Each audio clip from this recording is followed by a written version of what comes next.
เกิดเป็นคนนั้นยากจริงนะเพราะพุทธศาสนายิ่งแสนยากเย็นคนไทยโชคดีที่สุดแล้วมีแก้ว3 ดวงงามเด่นมีวัดซึ่งเป็นนาบุญยิ่งใหญ่มีศาสนาพุทธประจำชาติไทยอยากหล่ออยากสวยเราต้องรักษาศีล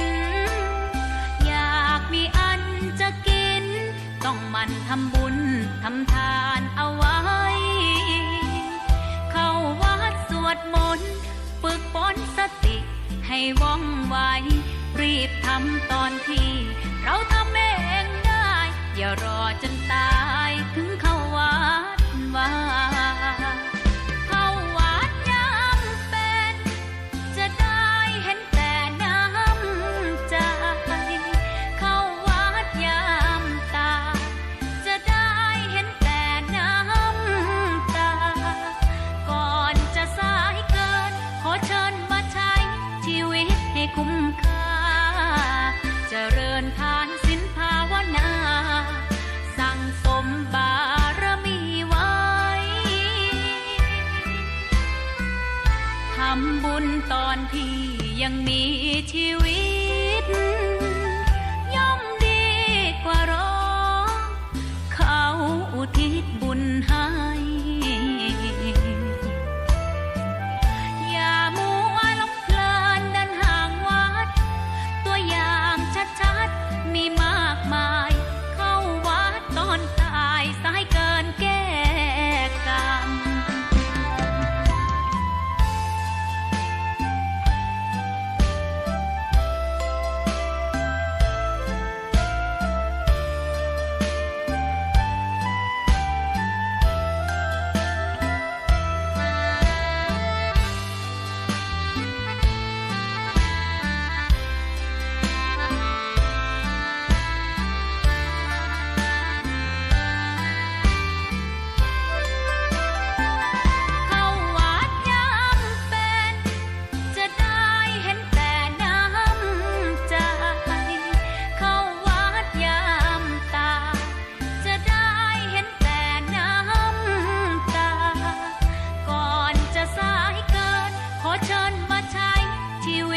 คุ้มค่าเจริญทานศีลภาวนาสั่งสมบารมีไว้ทำบุญตอนที่ยังมีชีวิตย่อมดีกว่ารอเขาอุทิศบุญให้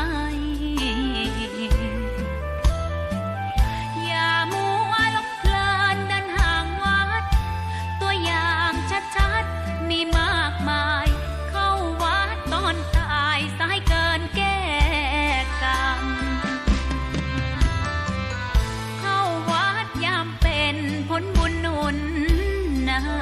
ำเข้าวัดยามเป็น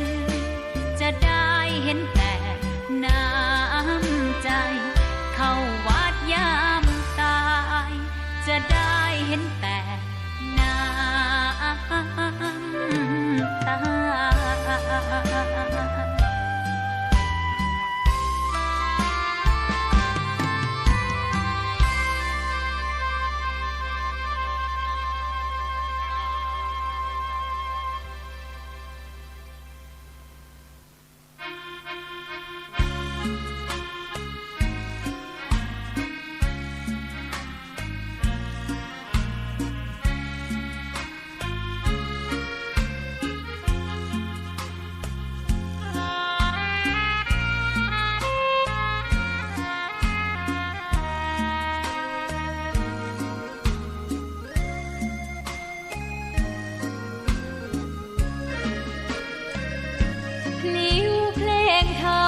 ถูกถ้อยคำเข้าถึงจิตใจฟังรายการวิทยุเสียงใสส่งถึงใจไปสู่ปลายนาสา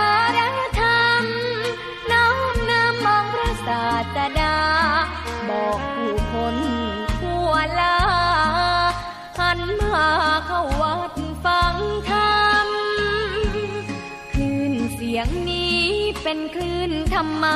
จากใจส่งถึงบ้านไกลบ้านไกลฟังได้สุขใจล้ำยามดึกดื่นค่ำคืนมีงานต้องทำเป็นคลื่นสารธรรมเน้นย้ำธรรมะเพื่อนใจเสียงคลื่นธรรมบอกหลักธรรมให้คลายความเหงาฟังเสียงธรรมะเบาเบาบอกเล่าถึงคนบ้านไกลสื่อธรรมะบอกลดละละวางด้วยใจสื่อไปถึงสวงใน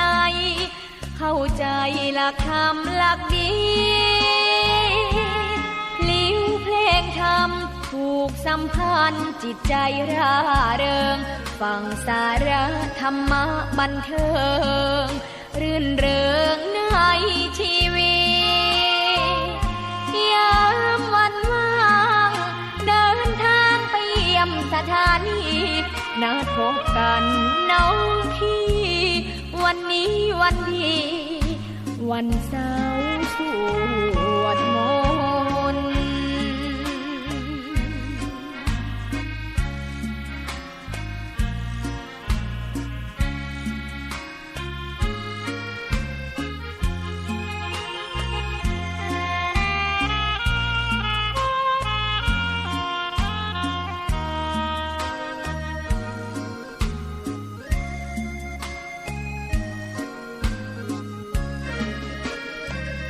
เสียงคลื่นธรรมบอกหลักธรรมให้คลายความเหงาฟังเสียงธรรมะเบาเบาบอกเล่าถึงคนบ้านไกลสื่อธรรมะบอกลดละละวางด้วยใจสื่อไปถึงสวงในเข้าใจหลักธรรมหลักดีเพลงธรรมผูกสัมพันธ์จิตใจร่าเริงฟังสาระธรรมะบันเทิงรื่นเริงในชีวิตยามวันว่างเดินทางไปเยี่ยมสถานีนัดพบกันน้องพี่วันนี้วันดีวันเสาร์สวดมนต์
เจ้ามีความงามเงียบไม่เปรียบเทียบเขาเทียบเราไรมองไม่งามช่างเขาแต่เจ้าก็คือดอกบัวด้วยความสัตย์ซื่อยึดถือความดีเป็นหลักใครรักไม่รักก็ไม่จมปลักมอง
ใจบุญมาโอบเอื้อเกื้อกูลรู้ค่าของบุญเก็บบัวขึ้นมาเพื่อสร้างความดีและสร้างบารมีดังว่าใช้ดอกบัวนี้บูชาพระสัมมาสัมพุทธ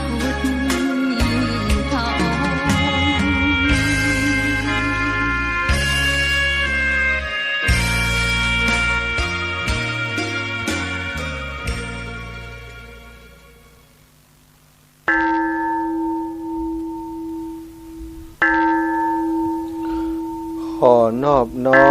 มต่อพระรัตนตรัยแก้วเจ้าสามประการน้อมเอาคุณพระพุทธเจ้าคุณพระธรรมเจ้าคุณพระสังฆเจ้าคุณพระอรหันตเจ้าอริยสงฆ์เจ้าจุตนจุองค์อันองค์พระมหาเถระเมตตาแผ่ปรมีมาปกเกล้าเกษาปกโหมหักษาครูบาทุกองค์ปกโหมหักษาศรัทธาสาธุชนคนดีเท่าแก่อีปออีแม่ตั้งหลายทุกท่านทุกคนติดตามรับฟังรายการสารธรรมยามค่ำตั้งสถานีวิทยุเพื่อการศึกษาวิทยาลัยสงฆ์นครลำปางและสถานีวิทยุในเครือข่ายคลื่นสีขาวที่ออกอากาศรับสัญญาณจากลำปางไปเชียงใหม่ก็มีสถานีวิทยุของวัดฝ่ายหินและอีกหลายสถานีบางครั้งบางทีในช่วงค่ำยามเย็นบ่มีไฟจัดรายการตั้งคลื่นสีขาวครูบาอาจารย์ก็ลิงก์สัญญาณก็สัญญาณเชื่อมสัญญาณส่งไปถึงบ้านถึงจองสถาพี่น้องทั้งหลายก็ขอขอบคุณผู้มีส่วนเกี่ยวข้องทุกท่านทุกคนโดยเฉพาะผู้ที่มีส่วนเกี่ยวข้องของสถานีวิทยุวิทยาลัยสงฆ์ทุกคนทุกท่านท่านเจ้าทั้งหลายอยู่ดีมีสุขเน้อช่วยกันทำหน้าที่ทำงานเผยแผ่ร่วมกันอยู่ตรงนี้เนาะถ้าบ่มีสถานีวิทยุออกอากาศเสียงธรรมะจากวัดบรรพตสถิตก็จะบ่ไปถึงบ้านถึงจองตลอดถึงเสียงธรรมจากครูบาอาจารย์หลายรูปหลายองค์ก็คงจะบ่ไปถึงบ้านถึงจองศรัทธาอีปออีแม่ตั้งหลายแต่นี้ได้อาศัยความมีน้ำจิตน้ำใจไมตรีจากศรัทธาญาติโยมผู้เป็นเจ้าหน้าที่สถานีผอ.สถานีช่างเทคนิคแล้วก็ศรัทธาที่ให้หอมปัจจัยมามีส่วนร่วมในการทำให้สถานีของเราได้ออกอากาศได้กันทุกวันนี้เนาะวันละหลายชั่วโมงนะขอบคุณทุกคนทุกท่านเป็นอย่างสูงวันนี้เข้ารายการจ้าเนื่องจากว่าเพิ่งเสร็จงานมาเก็บขอบเก็บขวาอะไรอย่างเนาะสถานเก็บขวาเก็บอะไรอย่างเรียบร้อยก่อนบ่อันมันจะเพ้อเพลินเบิ่นเบ้อวัดเฮาเป็นวัดตินักท่องเที่ยวคนจีนคนอย่างเพิ่นมาอยู่เป็นประจำทุกวันละหลายคนก็เลยจำเป็นต้องเก็บต้องเพลวพัดปัดกวาดให้เรียบร้อยนะเสร็จแล้วก็ส่งน้ำก็มานั่งสนทนาอุจากับศรัทธาญาติโยมอยู่ในขณะนี้ขอบคุณทุกคนทุกท่านเนอะติดตามรับฟังรายการพร้อมกันแล้ววันนี้วันที่26ศรัทธาธรรมมาหลายวันแล้ววันนี้ถึงเสียทีแล้วก็เสร็จสิ้นไปแล้วสำหรับปลอยหลวงของปีนี้เดี๋ยวก็จะเล่าเรื่องราวให้ฟังก่อนที่จะเล่าเรื่องราวของปลอยหลวงก็จะปาศรัทธาไว้พระสวดมนต์เสียก่อนเนอะกราบพระพร้อมกันนอกราบ1พุทโธเมนาโถกราบ2ธัมโมเมนาโถกราบ3สังโฆเมนาโถ อิมินาสการเรนะพุทธังอภิปูชยามิอิมินาสการเรนะธัมมังอภิปูชยามิอิมินาสการเรนะสังฆังอภิปูชยามิอะระหังสัมมาสัมพุทโธภะคะวาพุทธังภะคะวันตังอภิวาเทมิครับ สวาคาโตภะคะวะตาธัมโมธัมมังนะมัสสามิกราบ สุปฏิปันโนภะคะวะโตสาวกสังโฆสังฆังนะมามิกราบนะโมตัสสะภะคะวะโตอะระหะโตสัมมาสัมพุทธัสสะนะโมตัสสะภะคะวะโตอะระหะโตสัมมาสัมพุทธัสสะนะโมตัสสะภะคะวะโตอะระหะโตสัมมาสัมพุทธัสสะพุทธังสารนังกัจฉามิธัมมังสารนังกัจฉามิสังฆังสารนังกัจฉามิตุติยัมปิพุทธังสารนังกัจฉามิตุติยัมปิธัมมังสารนังกัจฉามิตุติยัมปิสังฆังสารนังกัจฉามิตติยัมปิพุทธังสารนังกัจฉามิตติยัมปิธัมมังสารนังกัจฉามิตติยัมปิสังฆังสารนังกัจฉามิอิติปิโสภะคะวะอะระหังสัมมาสัมพุทโธวิชชาจารณะสัมปันโน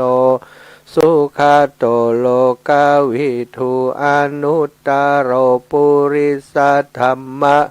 สารทิสัทธาเทวมนุษสานังพุทโธภะคะวะติสวากขาโตภะคะวะตาธัมโมสันทิฏฐิโกอากาลิโกเอหิปัสสิโกโอปันนาญิโกปัจจตัง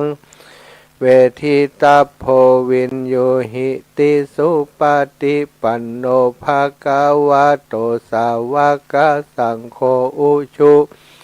ปฏิปันโนภะคะวะโตสาวกสังโฆยายาปฏิปันโนภะคะวะโตสาวกสังโฆสามิจิปฏิปันโนภะคะวะโตสาวกสังโฆ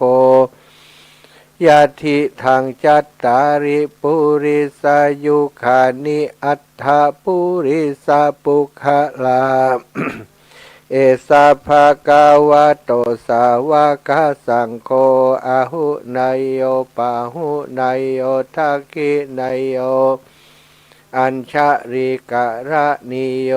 อนุตตรังปุญญเขตังโลกัสสติกราบพระพร้อมกันเนอศรัทธาญาติโยมทั้งหลายกราบหนึ่งพุทธังวรันตังศิรสานะมามิกราบสองธัมมังวรันตังศิรสานะมามิ กราบสามสังฆังวรันตังศิรสานะมามิไหว้พระสวดมนต์เรียบร้อย ต่อไปก็จะได้สนทนา อุสา เรื่องราวอันเป็นสาระอันเป็นประโยชน์กับศรัทธาญาติโยมแต่ก่อนจะนำเสนอเรื่องราวอันเป็นข้อคิดสะกิดใจวันนี้เป็นวันปล่อยหลวงของวัดบรรพตสถิตก็ต้องขอบคุณศรัทธาเท่าแก่อีป่ออีแม่ทั้งหลายทุกท่านทุกคนที่มาร่วมบุญร่วมกุศลงานปล่อยหลวงปีนี้นะศรัทธาญาติโยมการต้อนรับขับสู่ดูแลคงจะบาถั่วบาถึงเพราะวันนี้คนเป็นพันคนเนาะมาประชุมชุมนุมที่วัดบรรพตสถิตของเฮาที่นี่ตึงปีน้องลำปางเชียงใหม่ลำปูนเมืองแปะเมืองน่าน พี่น้องมาจากตังพะเยาพะเยาเชียงไฮ้ก็มาแล้วก็ปูนพี่น้องเชียงใหม่ที่อยู่อำเภอที่ไกลตังปุ้นศรัทธา อำเภอฝางจังหวัดเชียงใหม่อำเภอฝางอำเภอแม่อายซึ่งถือว่ามีชายแดนติดต่อเหนือสุดเกือบจะถึงพม่าแล้วเนาะก็ได้มาร่วมบุญร่วมกุศลในงานปล่อยหลวงของวัดบรรพตสถิตในครั้งนี้ศรัทธาญาติโยมมาอ่านรายชื่อศรัทธาญาติโยมแล้ว มาเลียงพอถ้าอ่านกูซองตีปออีแม่ตั้งหลาย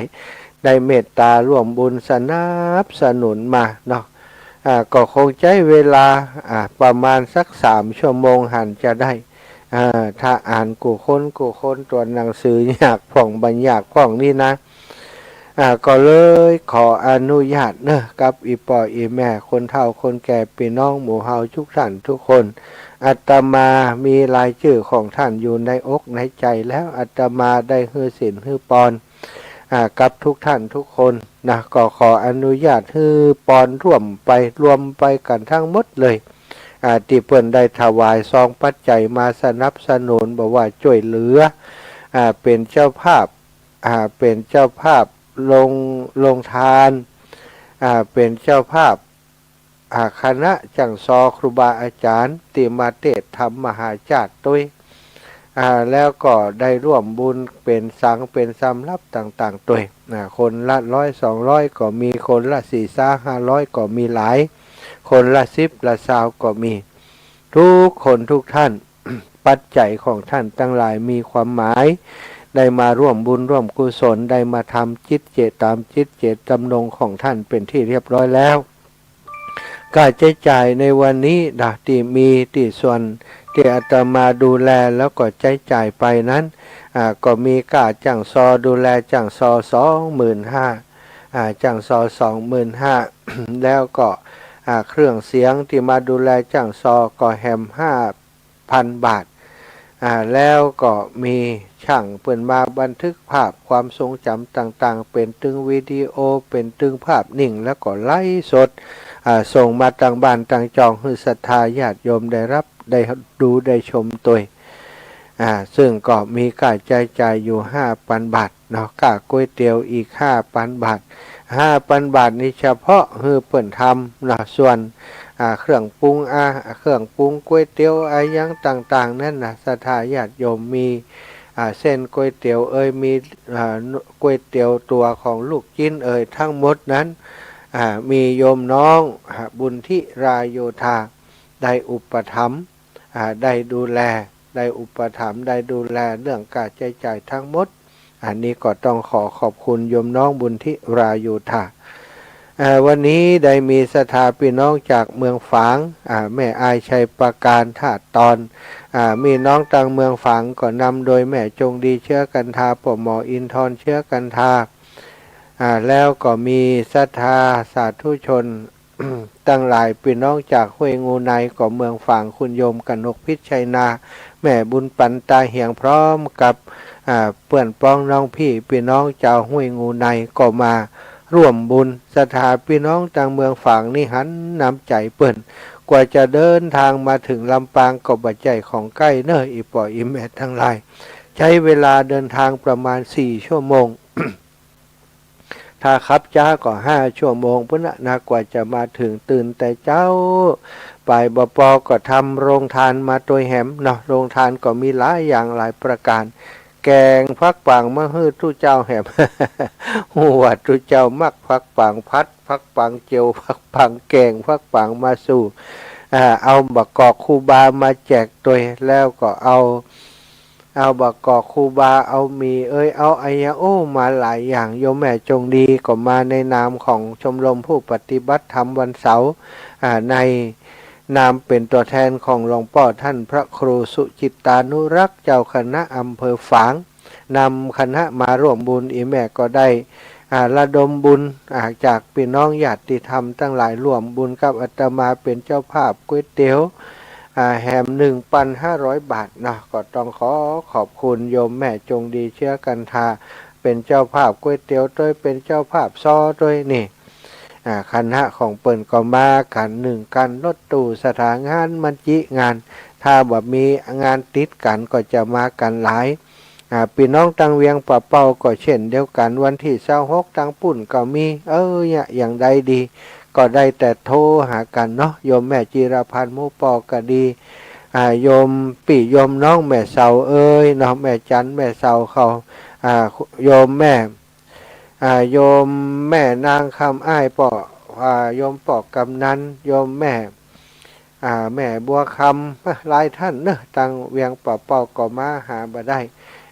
แต่ว่าก็ได้โอนปัจจัยฝากให้ฝากคอมมาก็ต้องขอขอบคุณตั้งพี่น้องต่างจังหวัดต่างเชียงใหม่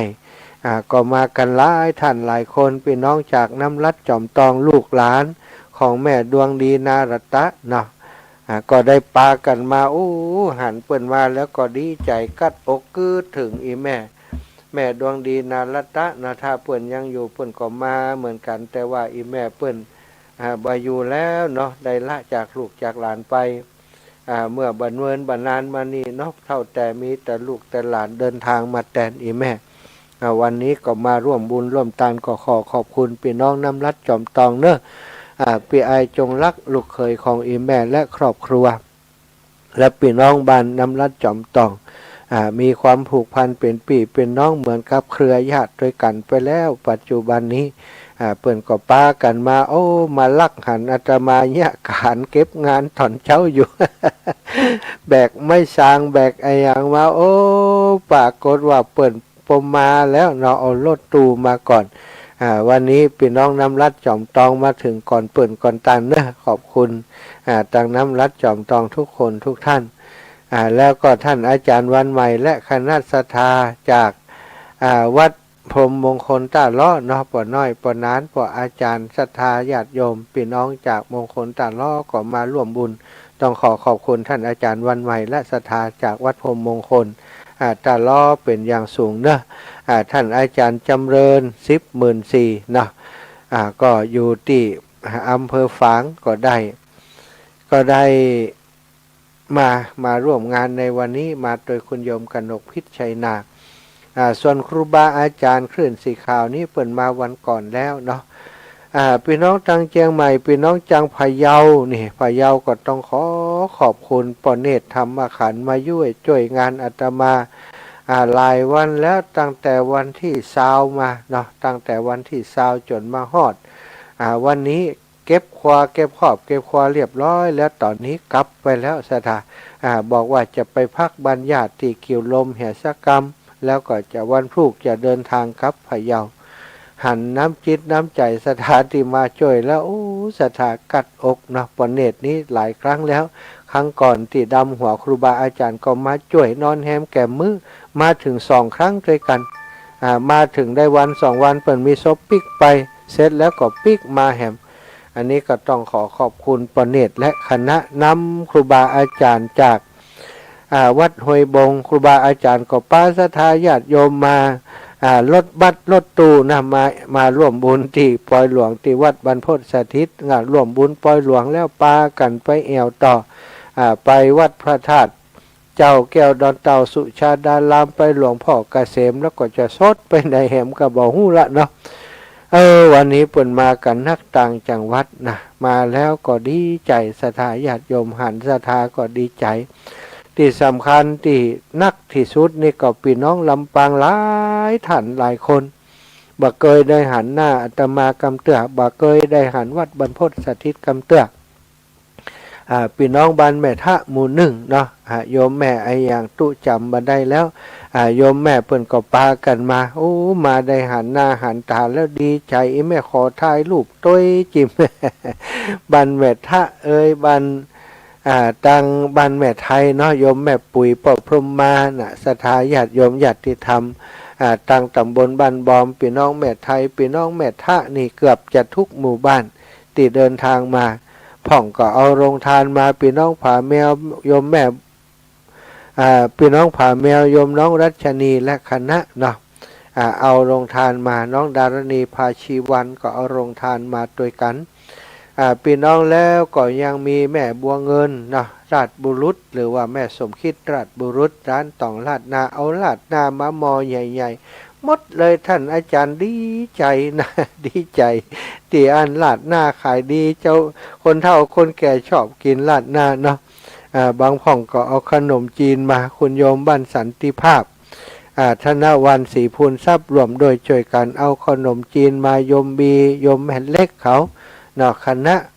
ปากันเอาโรงทานมาโรงทานของอาตมาก็คือก๋วยเตี๋ยวที่บอกไปปะโถเปิ่นติดอกติดใจก๋วยเตี๋ยวอร่อยล้ำบางคนบอกว่าอยากกิน2 รอบเลยนะอาจารย์โอ้เอาเลยบ่เป็นยังติว่าอยากจะห่อกลับบ้านก็ห่อบ่ได้ไก่ก็เส้นมันไก่วะนะพี่น้องบ้านกล้วยนะบ้านกล้วยตำบลบ้านเอื้อมบ้านทุ่งกล้วยโยมแม่เปิ่นก็ป้ากันมาเนาะโยมแม่กองปอกกองคำแม่เงินใจศีลปากันมาพี่น้องบ้านนากวางนาฟานบ้านใหม่ดอนไฟ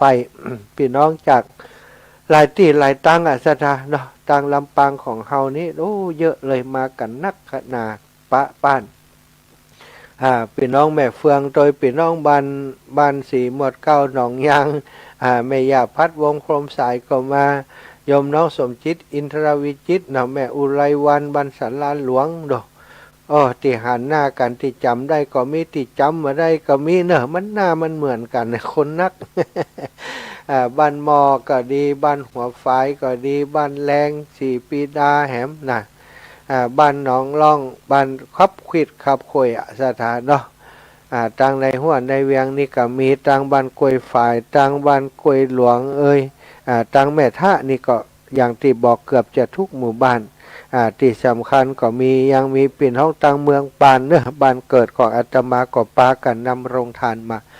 ทุกส่วนทุกคนทุกท่านถือว่ามีส่วนร่วมทำให้งานวันนี้เป็นไปด้วยความราบรื่น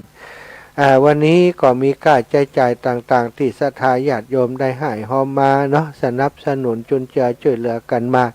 ลำพังอาตมาก็บ่ได้มีปัจจัยนักหนาปะปานยังครูบาอาจารย์บางเตื้อ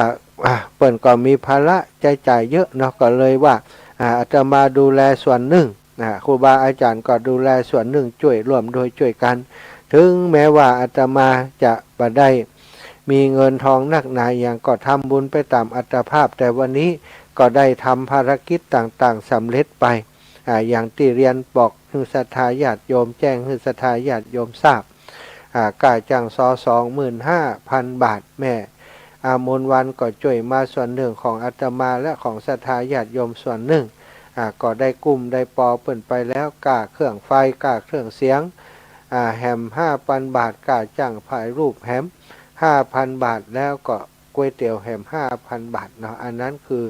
การใช้จ่ายที่อาตมาภาพได้ดูแลในวันนี้ตลอดงานที่ผ่านมาก็ได้ช่วยเหลือครูบาอาจารย์วัสดุอุปกรณ์ทำซุ้มทำอะไรอย่างต่างๆได้รับความเมตตาจากโยมแม่บัวเย็นจันทบและพี่น้องบ้านสีหมวดเก่ามาแต่งห้างดาเรื่องคันตั้งของจ้างซอนะดูแลเองหมดกับบ่ได้ถามแม่ว่าใช้จ่ายไปเท่าใดจะเอาตังก็เอาหมูนึ่งได้ถามเพิ่นคำเตือนถ้าเอาก็ต้องเสาะหามาจ่ายให้นะให้กับโยมแม่เขาเนอะทุกคนทุกท่านทุกคนที่มาในวันนี้อาตมาภาพ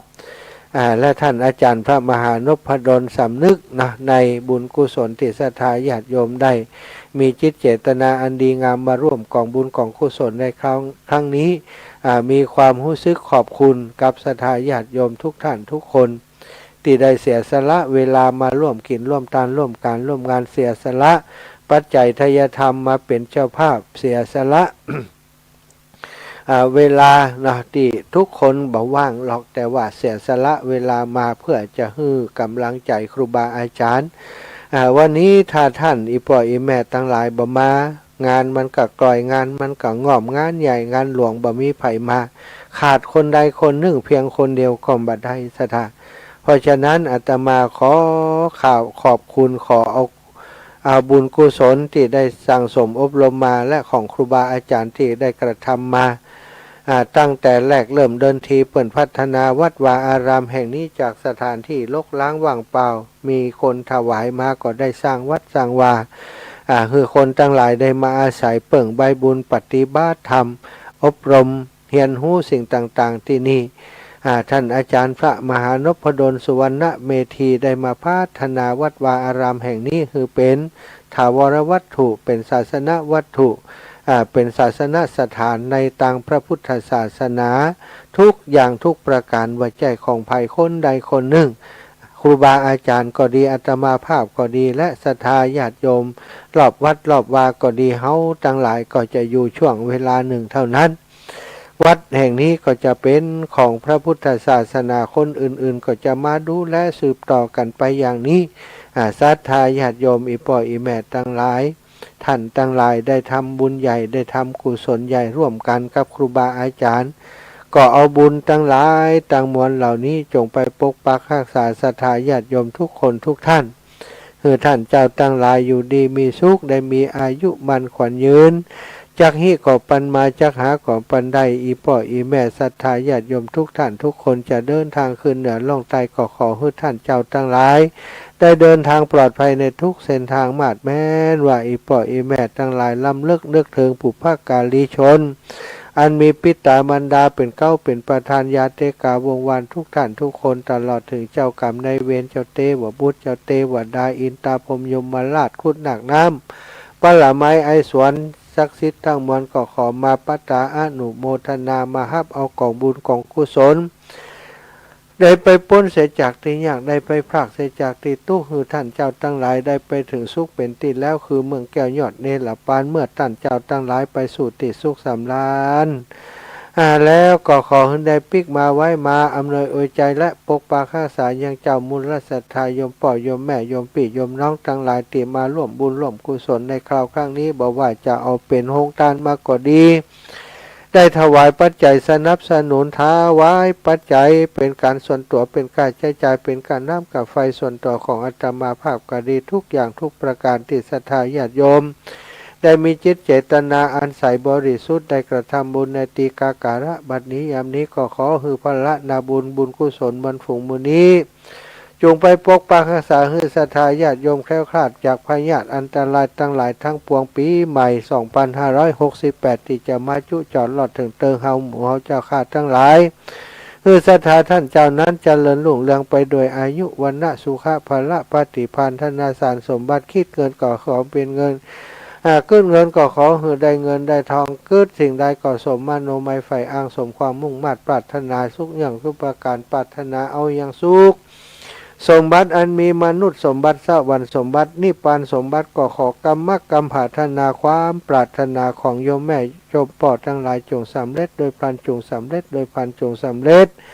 โดยพลันดังติสลีสัพปัญโยพระพุทธเจ้าพระองค์ประทานปอนอันประเสริฐเอาไว้วายะทาวาริวะหาปุราปาริปุเรนติสาคารังเอวะเมวะอิโตทินังเปตานังอุปกัปปติอิชิตังปฏิตังตุมหังคิปะเมวะสมิจฉตุสพเพปุเรนตุสังกปาจันโทปนะระโสยะถามณิโชติระโสยะถาสัพพิติโยวิวัตชันตุสัพพะโรโควินาสตุมาเตภวัตวันตรายโยสุขีทีขายุโกภวะอภิวาทนาสีลิสานิจังวุธาปจายโนจัตตารโธรรมาวทันติอายุวันโนสุขังพลังนิพพานังปาระมังสุขังศรัทธาญาติโยมนะขอบคุณนะอนุโมทนาบุญกับทุกสายบุญที่ได้มาร่วมกินร่วมทานร่วมการร่วมงานในวันนี้จบลงไปประกาศชื่อเสียงเรียงนามบัดสามารถจะประกาศได้เพราะเยอะเหลือเกินเนาะก็หวังว่าศรัทธาญาติโยมทุกคนทุกท่านที่ฟังรายการที่ได้มาหอมกินหอมทานร่วมบุญวันนี้บัดได้ยินชื่อของตัวเก่าก็บดีโคตรดีเกียรติคือเข้าใจการตามนี้เนาะประกาศคนหนึ่งก็ยังคนหนึ่งเดียวกับว่าโอ้ชื่ออีแม่ไปไหนยังไม่ได้ยินอีแหมเนาะเจริญปอนแม่บัวไข่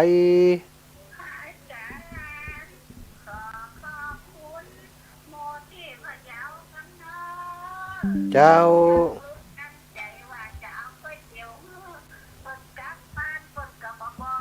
โอ้พี่น้องพะเยากลับบ้านกับบอกชะกรรมเปิ้นความปอหมู่นี่กะเป็นอย่างจะวันหลังเอาไปฝากเปิ้นเนาะเสียใจก็ให้เลยเอาปนนานซ้ำให้ได้เนาะสาธุเจ้าแม่สาธุเจ้าสาธุเจ้า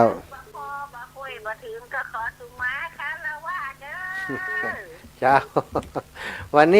นี้มีคนมาช่อหาแม่บัวไข่ขนาดกะ คนใดกะดีเนอะบุญกะเนาะบุญจ้าขอตุมมาค่ะแล้วว่าบ้านพะเยาเด้อแม่ทั้งหลายพ่อนานด้วยเนอะสาธุอ้าวขอบคุณแม่บัวไข่สาธุ แข่งขากลมดีมาเป็นเด็กเสิร์ฟเป็นตาดีอินดูแม่บัวไข่นี่เจริญปอนแม่เจ้าแม่เจ้าเน็บเจอุ้นหนักกว่าอันเป็นลืมว่าที่ชี้แม่เลยลูกแม่เจ้าแม่ประกาศเธอรับทราบเนาะศรัทธาญาติโยมทั้งหลายวันนี้ปฏิทินแบบปอนเนอะเต้าปฏิทินหลวงปู่เอาทิ้งไว้แต่เฮอบอกว่า300ก็แต่เฮอหมูนะมดแชทเลยศรัทธาจำเป็นต้องไปเอาที่หลวงปู่แห่มละเนอะหลวงปู่ถ้าฟังอยู่เตรียมปฏิทินไว้เฮอแห่มสัก500เจริญปอนไม่น้อมเจ้าสาธุแข็งแรงดีเนาะแข็งแรงขนาดแบกไม่เงินแต่เจ้าว่ะคุณแต่นั่นน่ะโอ้พ่อหามจังโซเพิ่นได้อย่าม่วนเด้อม่วนนักแกแลเนาะสบายแจ้เป็นยังเนาะนั่นเตี้ยก็ปล่อยเนาะแหมเตี้ยก่อนมีแหมอยู่งานน่ะวันดาขึ้นสีขาวจะมาเอวหาอยู่เจ้าจัตุแม่จัตุเจ้าจัตุเจ้าจัตุค่ะเรียบร้อยจะเลินปอนใครท่านอาจารย์กิจใช่ไหมถวายความเคารพสุดยอดเลยไม่ได้กลับเป็นมนุษย์แล้วนะอาจารย์นะจัตุไปแล้วไปทางตรงแล้วไปทางตรงดิ่งไปเลยแล้วเนี่ยไปหน้าหลวงพ่ออะไรที่ว่าประเด็น3อ่ะสาธุเก่งนะอาจารย์ไม่ธรรมดานะติดเลยอ่ะไปโลกเลยสาธุมาแล้วอาจารย์เอ้ยหลวงตาทำเรียบร้อยแล้วหลวงตามีน้ำใจให้กำลังใจทุกวันฟังรู้นะอาจารย์นะสาธุครับหลวงตาไฟลมอาจารย์ทำเรียบร้อยแล้วสาธุขอบคุณหลวงตามากครับครับผมหลวงตานี่ให้กำลังใจทุกวันเจริญปอนแม่ตามนมัสการเจ้าจะไปลืมมันปฏิทินมานะเจ้าแม่จะเอาอันสตังค์เจ้าแม่จะไปเดี๋ยวนี้สั่งหลวงปู่ไปแล้วเดี๋ยวจะเข้าไปเอาสักวันแม่เข้าไปเอาตังก่อนถ้าตังค์อันนั้นที่300นั่นนะแม่ก็มือจะกำนันเจ้านะเอาไว้ฮะแล้วแม่จองปฏิทินถ้าเอามาปฏิทินมาแม่จะให้พร้อมถึงปฏิทินหมดเลยเจ้าเพราะว่ามาบ้านเขาเรียกกันจะตายเจ้าแม่คนใดว่าปฏิทินมายังมาหันเอาไม้เพิ่นจะเอามาเฮ้ยสั่งซื้อแล้วเดี๋ยวจะได้เงินทัน700เนี่ยเจ้าแม่เจ้าสาธุเจ้าไม่เป็นกำลังใจของเจ้าเจริญปอนแม่นวลยอดคำปานเจริญพรแม่เจ้าไว้กับเจ้าไปหลวงวันนี้ม่วนเนาะม่วนขนาดนักอิดขนาดนักไปหันสักกำอิดอย่างกะเล่าอิดขนาดเลยกะเจ้าของปอยลูกกะนักกะเจ้าเนาะศรัทธามาหาต้องคอยดูแลเปิ่นเทคแคร์ตอนรับเนาะเจ้าไหนละมันเขาเป็นเจ้าภาพเพราะว่าได้เนาะใช่เจ้าแม่ก็ไปจะฟังอันในวิทยุเปิดมาถ่ายทอดค่ะบัดได้ขอเปิดแม่งานมันงานน้อยๆเนาะงานแบบจะกิจกรรมใหญ่เนี่ยจ จ้า เป็นงานส่วนตัวก็เลยบ่อยากรบกวนสถานีอยากให้เพิ่นออกอากาศปกติเพิ่น จ้า เจ้า แม่ก็แม่อยู่บ้านเหรอวันนี้นะ เจ้าแม่สาธุแม่เนอ แม่เป็นกำลังใจให้เนอะ สา อยู่ ธุ ดีมีสุขเนอะ สาธุบุญรักษาเจริญพรแม่สีเจ้า เจ้าพระอาจารย์เจ้าแม่ไม่ได้เข้าไปสักกำ แล้ว เสร็จก็คำละ 2 โมงไปก็จะ3 โมงแล้ว โอ้แม่ จะมาเอายาแถม อืม ตะออนเขาก็ฟังไปจัดแถวเข้าแถว อืม คือหลานมาส่งเจ้า เจ้าแม่อืมมันเป็นยัง ตะออนคือเป็นตำรวจอยู่เจ้าโฮมเพื่อหลาน อ๋อเจ้าปีหน้าฟ้าใหม่มีการมีงานก่อยมาเนาะแม่เนาะจะมันจะมีเตือเดียววันหน้ามีการมีงานก่อยมาหากัน เจ้า เจ้าขอบคุณเนอะแม่เนอะ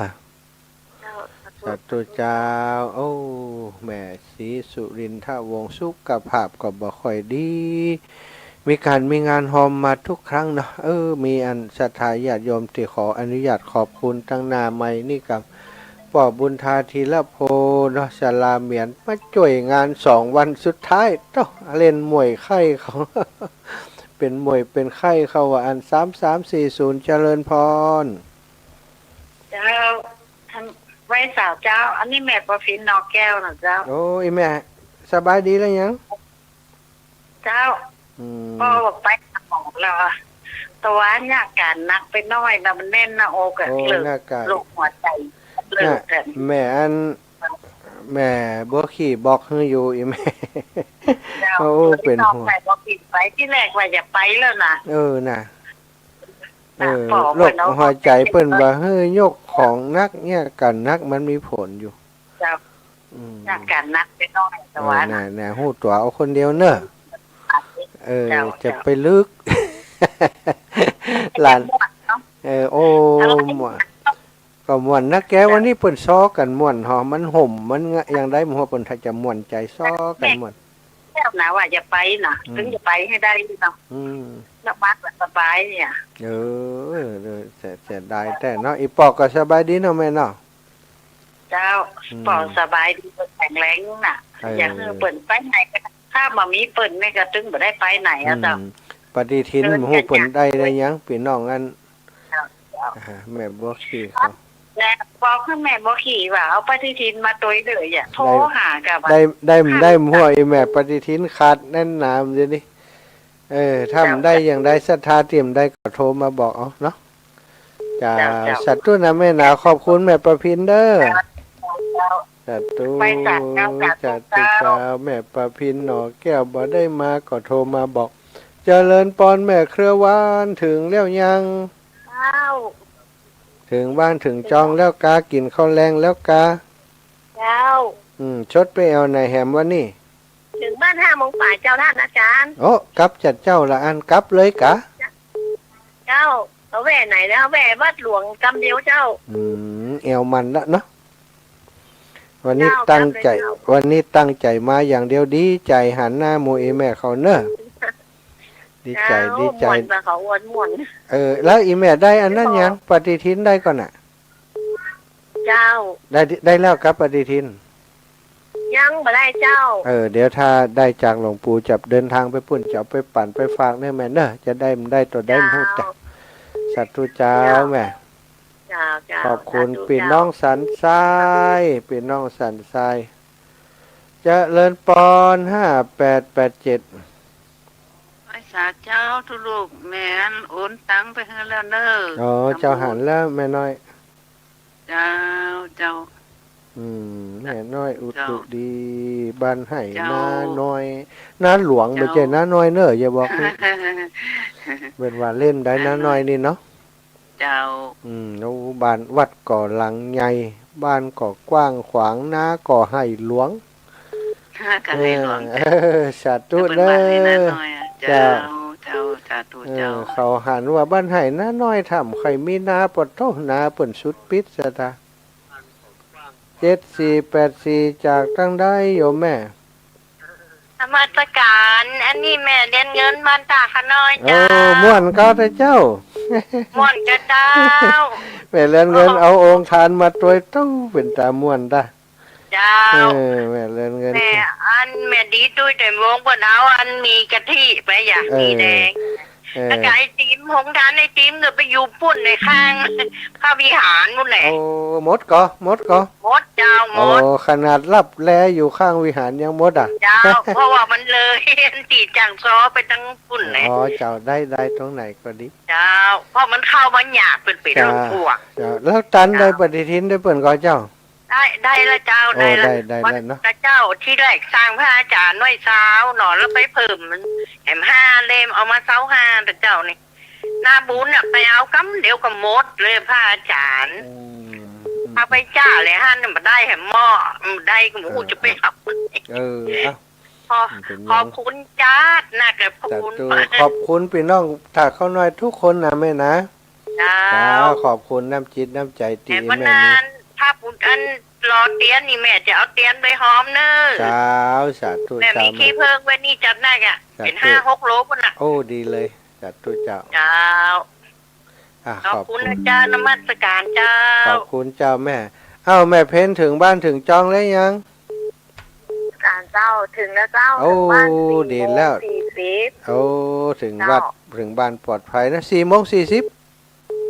เจ้าเพราะว่าคืนท่านประมาณ3:10เจ้า โอ้เร็วเนาะแม่เนาะมาเร็วเนาะไปเร็วเนาะ เจ้า อืม ไปเร็วมาเร็ว ดี วันนี้ขายปฏิทินม่วนนะ น่ากัดตัวหันขายหมดขายเสี่ยงหมดอ่ะโอ้ป้อมฮือตุเจ้าสักแผ่น คนนั่นก็10คนนั่นก็5คนนั่นก็ ยักษ์คนได้สั่งก็เอาอ่ะ เจ้าคนได้สั่งว่าเอาอย่าเพราะว่ารอบ2ก็มีนะเจ้าอย่า เดี๋ยวจะไปเอาขอที่หลวงปู่จะได้แหมตัวได้หมูอีแม่ก็ได้แล้วก็ เจ้า ได้นะเจ้า โอเค เจ้าที่หลวงปู่จะวายอ่ะเจ้า อ๋อเจ้าสาธุนะแม่นะ เจ้าสาธุเจ้า บุญรักษาแม่เป็นขอบคุณเนอะมานอนแฮมแก่มือมาช่วยงานเจริญปอนแม่ขวัญดาวผิดหวังหู้แล้วยังหู้แล้วยัง เปิดไปบูชาไม่ได้จะกรรมเจ้า หน้ากาเดี๋ยวจำเป็นได้ไปเอวหาจุบ้านป้อนเนอะ เจ้า ปะหมู่พี่น้องบันถุงกล้วยแล้วโอ้หลายคนหลายท่านเพิ่นเข้าฟังกัน เป็นกาแหวนเป็นจะได้ของเจ้าเป็นตัวตั้งตัวตีแต่คือรูปแรกตัวตั้งตัวทีมได้ไป เป็นอย่างเด้อแม่เนอะ เป็นอย่างนั้น แต่เจ้าก็บอกบุญเฮือเปิดแล้วนะเฮือ เอา เปิดไป เปิ่นมากันเปิ่นมา ไปกัน10 คนน่ะ โอ้นั่นน่ะ 10 กว่าคน เปิ้นว่าเปิ้นฟังกันจะนั่งดอกบันถุงกล้วยเนาะ เจ้า บันถุงกล้วยป่าซักบันบงป่าปงบัน จ้า แบบเฟืองอย่างนี้โอ้บันไหล เหนื่อยค่ะอาจารย์ ไหลก็มันงานบุญอย่างอีเหนื่อยมันก็หาย เยอะ เจ้าแม่ ๆดูแลตัวเองนะเจ้า ขอบคุณนะแม่นะ เจ้า เดี๋ยวจะจำเป็นจะได้ไปแอวบ้านคาถาแหมว่าเอาปฏิทินไปส่งเนอะเจ้าแม่อันกะว่าปีนี้ยังแขวนน้อยรู้บ่ได้ส่งปฏิทินนี่เนาะศรัทธาญาติโยมเปิ่นมาเอาจูนี่นะส่วนใหญ่เปิ่นก็ตั้งใจมาเอานะศรัทธาตะกี้นี่โยมแม่สมบูรณ์วงแสนโทรหาเฮาแล้วเฮาบ่ได้รับเฮาไปเพียวพัดควายอยู่มาก็ส่งน้ำกลับมาโหคนเฒ่ามาอีแม่โทรก็มรับน่ะแม่อย่ามาค่ำมามืดอีแม่มาเอาปฏิทินว่ะ มาได้สกรรมอินดูปะตผ่าขับรถมาซ่อนหลานมาหนาวก็หนาวนะใครได้ปฏิทินบัดได้สกรรมกัดอกหันคนเฒ่ามาแล้วเนาะจะพยายามศรัทธาจะขอเพิ่มเติมจากหลวงปู่ถ้าแหมสัก500ถ้าจะพอเนาะคนที่ยังบัดได้กำเตือนนี่นะ500ถ้าจะพอแต่ว่าได้ต่อได้ก็เอามาก่อนละเดี๋ยวจะไปหาหลวงปู่วัน2 วันเนี้ยกะว่าถ้าวันใดว่างวันใดแทรกไปได้ก็จะไปแถวใกล้ๆหิมแล้วก็ไล่ไปเรื่อยๆสำหรับคนที่บัดได้ศรัทธาคนที่มันได้กำเตือนก็รวมตัวกันเอาเนอะถ้าในหมู่บ้านหนึ่งนั้นจะเอาปฏิทินก่อนนับกันเหี่ยมีกี่คนเอาเจ้าเก้าเหี่ยคนเดียวมะโทรหาอาตมาว่าบ้านนี้อีแม่เอา10 นึงนะก็บอกกันอย่างเอาเนาะวันนี้บ่หันหน้าพี่น้องแม่ปุ่มหลวงแม่ปุ่มสันติสุขเนอะก็ว่ามาหมูนะ มาแล้วมันได้ตักเปิ่นหูทำมาแล้วมันได้ตักขอสุมาอภัยเนอะปอดาบทองหล่อแม่นุชปอแม่คำปันแม่ไล่เขานี่นะบางเตือเปิ่นมาบ่ได้หันบ่ได้ตักสมาอภัยแม่ยาจันสมเส้นทองหลังจะให้ละเถอะเจ้าฮะทู่ลูกเติมมาหาอีแม่กวักอย่างไรก็ได้ จนโลบไปจนโลบมานะเอาแล้วเนาะศรัทธาขอบคุณกับทุกกำลังใจกับทุกกำลังบุญที่ศรัทธาญาติโยมมาช่วยกันช่วยงานกันวันนี้ขอความสุขสวัสดีจงมีแก่ศรัทธานาบุญทุกท่านทุกคนเจริญไปโดยอายุวันนะสุขภละปฏิภาณธนสารสมบัติจุเนื่องจุประการเนอะจัตตารโอธรรมาวัฏันติอายุวันโนสุขังพระลางแม่ลุ้นมาก็อู้เลย ปั่นปอนแล้วอู้ได้แล้วแม่ลุ้น